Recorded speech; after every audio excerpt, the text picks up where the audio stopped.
It's been quite a while since the Chicago Bulls were among the NBA's elite franchises. The team has never quite reached the same heights we saw during Michael Jordan's heyday in the 1990s, but they do appear to be a team on the rise. That said, Chicago has missed out on the playoffs in 3 of the last 4 seasons, and their 22-60 record last year was the team's worst finish since going 21-61 way back in 2001-02. The Bulls fired head coach Fred Hoiberg midway through last season and replaced him with Jim Boylen. Boylen impressed the team's staff enough during his interim tenure to earn the full-time gig earlier this offseason. So, the longtime assistant will be starting the season as an NBA head coach for the first time. The Bulls had one of the youngest rosters in the NBA last season, but they managed to add a veteran presence with an active summer. Oddsmakers are expecting a big jump from Chicago despite winning just 22 games last year. The Bulls over/under at mybookie.ag is sitting at 33.5 wins as of this writing. There is more juice on the over -125 than the under -105. Will the team's productive offseason translate to at least a 12-win improvement? And, if so, will that be enough to nudge the Bulls into the Eastern Conference playoffs? The Bulls had money to spend in free agency this summer. At last year's trade deadline, Chicago acquired veteran swingman Otto Porter. The Wizards were desperate to get out from under Porter's lucrative deal. So, the Bulls only forfeited a pair of expiring contracts, Bobby Portis, Jabari Parker, in exchange for a legitimately good asset. Porter averaged better than 17 points and 5 rebounds on blistering 48.8% shooting from the three-point range across 15 games after joining the Bulls last season. He is effectively a new addition now that he'll be able to start the season with Chicago. Chicago used some of their cap space to sign a couple of useful veterans in Thaddeus Young and Tomas Satoransky, as well. Satoransky will give the Bulls a stable presence at point guard, which should prove beneficial with youngsters like Chris Dunn and Kobe White in the fold. White, the team's first-round draft pick out of North Carolina, will likely start the year behind Satoransky and Dunn on the depth chart. However, it wouldn't be a surprise if White got more playing time as the year progressed, especially if the Bulls find a trade partner for Dunn. Young will join a young frontcourt that includes a pair of former lottery picks in Lauri Markkanen and Wendell Carter Jr. Young has been a Swiss Army knife frontcourt option throughout his entire career. He doesn't have a single elite skill, but he's a rangy defender that will pick his spots offensively. He and Porter can combine to give Chicago a much more versatile set of forwards than they had to begin last season. The Bulls didn't lose much, if anything, this summer. Most of the team's rotation players from last year are back, so Chicago is banking on some of their young players to develop on the fly. Chicago finished with the 3rd worst record in the Eastern Conference last season, and they went a pitiful 3-13 against the rest of the Central Division. Chicago was also just 6-24 against the Western Conference and 16-36 against their conference.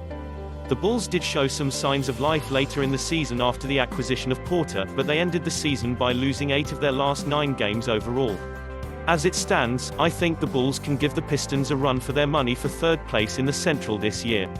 The Bucks are clearly the cream of the crop in the division despite the loss of Malcolm Brogdon, while the Pacers look like the clear-cut second-best team.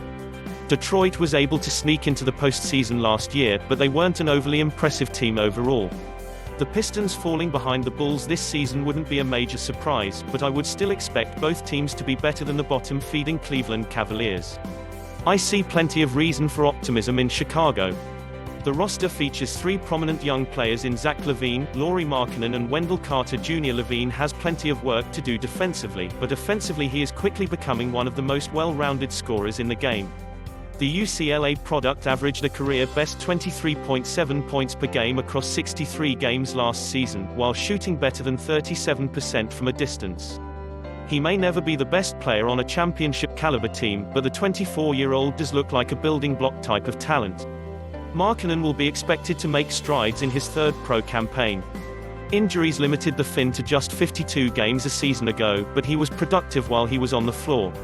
Markkanen went for nearly 19 points and 9 rebounds per game while showing a consistent ability to space the floor on offense.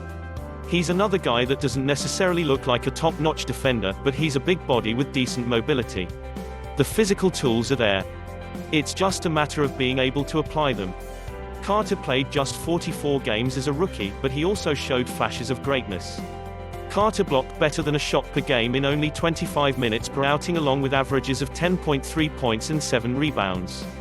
He isn't nearly the polished offensive player that Markkanen is, but Carter is still just 20 years old. The defense looks like it's coming along more quickly than the offense. But, if he can reach his ceiling, Carter has tons of upside on both ends of the floor. I think Satoransky will bring some much-needed stability to a point guard position that Chris Dunn failed to nail down last season. Dunn should be trade bait this year after the team drafted White in the lottery, so I wonder how much he'll factor into Boylen's early season rotation. Young and Porter are valuable pieces capable of guarding multiple positions, so I expect the Bulls' defense to be better than the team that finished 25th in D rating a season ago. The Bulls played at a faster pace late in the season, and they saw improved results. That was a stark contrast to the style the team employed shortly after Boylen took over. One would imagine he will see the positive results that came from the faster pace and employ that strategy moving forward, but we'll see. The Bulls certainly have enough youth to get up and down the floor, but Boylen is inherently an old-school type of coach. I think there is more depth on the Chicago roster than you'll find on most of the also-rans in the Eastern Conference. While I don't trust the depth on the wing behind Porter and Levine, Boylen has enough capable guards, including Ryan Arcidiacono, at his disposal to where the team should be able to make up the difference. The bottom of the Eastern Conference playoff picture is probably going to be ugly. The Magic got in with 42 wins last year, while the Pistons did so with 41. It doesn't take much to get in. A 12-win improvement is a pretty big step.